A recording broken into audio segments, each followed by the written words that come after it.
It's election day in Germany, and voters are deciding the makeup of a new parliament, which will choose a chancellor to succeed Angela Merkel, who spent 16 years in charge of Europe's biggest economy. At least 3 people have been killed and dozens injured in a train derailment in the American state of Montana.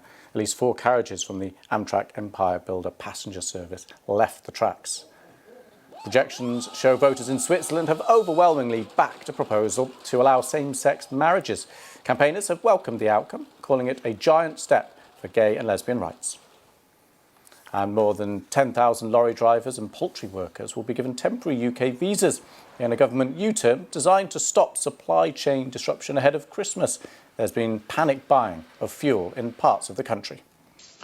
We start with the coronavirus situation here in Japan, where daily infections continue to fall. Officials say the government is ready to lift the state of emergency for at least some prefectures at the end of this month. Tokyo reported 299 new cases on Sunday. The figure has been under 1,000 for 11 consecutive days. Tokyo and 18 other prefectures are currently under a state of emergency. Over 2,100 new infections were reported across the country on Sunday. The health minister says the situation has reached a stage where restrictions can be gradually eased. There is still a risk of infection, even after a large number of people have been vaccinated. But we need to ease the restrictions on people's daily activities. Prime Minister Suga Yoshihide has returned from Washington, where he held summit talks with the leaders of the U.S., Australia, and India. He will make a decision about lifting the state of emergency as early as Tuesday after consulting experts. Japan's main ruling Liberal Democratic Party votes for a new president on Wednesday. The winner is virtually assured of replacing Prime Minister Suga Yoshihide at the helm of the government. As it stands, the race is too close to call. The 4 candidates wrapped up a 4-day online debate on Sunday.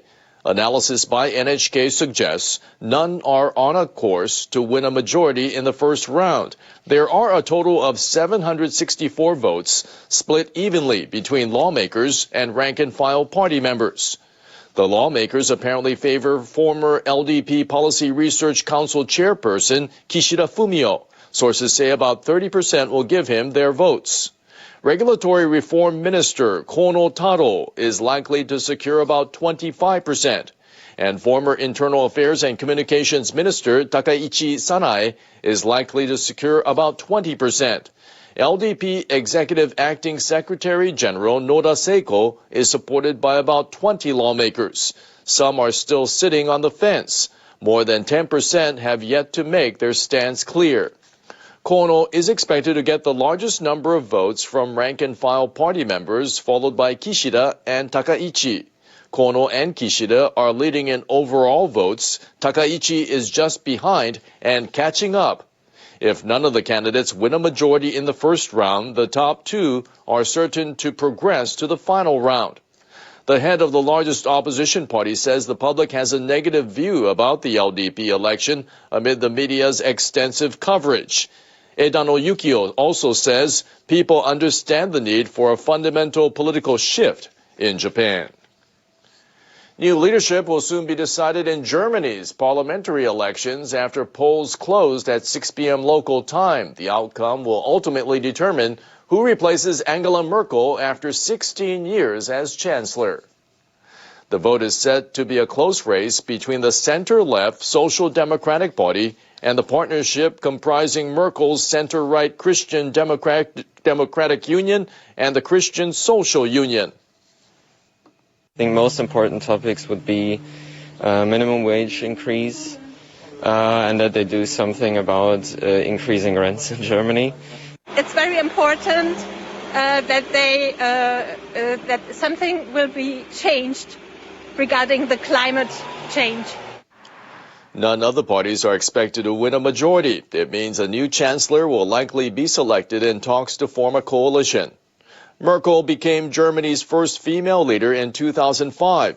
She has steered the country through a range of challenges, including an influx of migrants and the coronavirus pandemic. She has also played a leading role in European politics. Chinese President Xi Jinping has sent a congratulatory message to the newly elected leader of Taiwan's main opposition party, the Kuomintang. Eric Chu was chosen in a vote on Saturday. Kuomintang officials say Xi sent a letter to Chu on Sunday using his title of General Secretary of the Chinese Communist Party. In the letter, Xi says the two parties have promoted the peaceful development of cross-strait relations and achieved notable results. Xi said this is based on the common political foundation of upholding the 1992 consensus and opposing Taiwan independence. The 1992 consensus refers to what's described as a confirmation between the then ruling Kuomintang and China that the two sides belong to one China. She expresses expectations that the two parties will adhere to those foundations to maintain peace across the Taiwan Strait and achieve national reunification. Chu met with Xi in Beijing in 2015. When he led the Kuomintang, Chu has said he will adhere to the 1992 consensus, but he has also indicated that he will work to enhance ties with the United States. Xi's message to Chu is seen as an attempt to draw the Kuomintang closer to China amid the deepening of ties between Taiwan and the U.S. under the Democratic Progressive Party administration.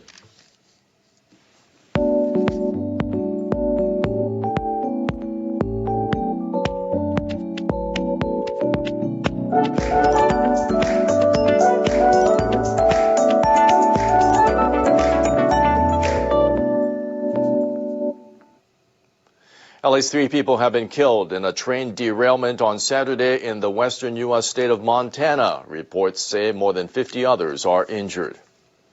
The train was heading to Seattle from Chicago and carrying nearly 160 passengers and crew. Operator Amtrak says it comprised 2 locomotives and 10 cars, of which 8 derailed. Local authorities are conducting rescue operations and investigating the cause of the accident. Newly promoted Yokozuna Grand Champion Terunofuji won his 5th title on Sunday at the Autumn Grand Sumo Tournament. On the final day of the 15-day tournament, the 2 contenders for the Emperor's Cup were Terunofuji, the single leader with 2 losses, and rank-and-filer Myogiryu, trailing with 3 losses. The Mongolian native secured his title after Meisei beat Myogiryu with an under-shoulder swing down.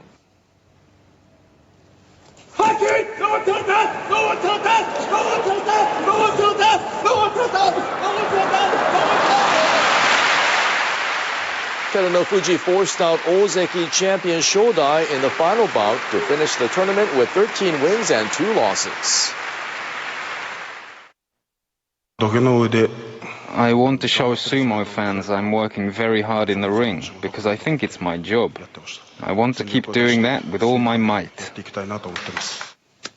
The last new Yokozuna to win a championship was Kishino Sato in 2017.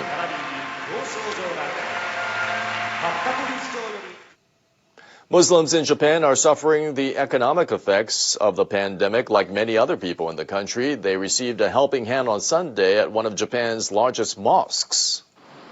Halal certified foods were handed out at Tokyo Jami Mosque. The donations included canned beans and instant noodles with no pork ingredients. I'm grateful for this halal food. I hope everyone will support each other as we return to normal life. Many students from the Middle East and Central Asia are facing financial difficulties because of the pandemic. The mosque's leader has appealed for more help for people in need, saying this is part of Islam's teachings. Those were the stories for this hour.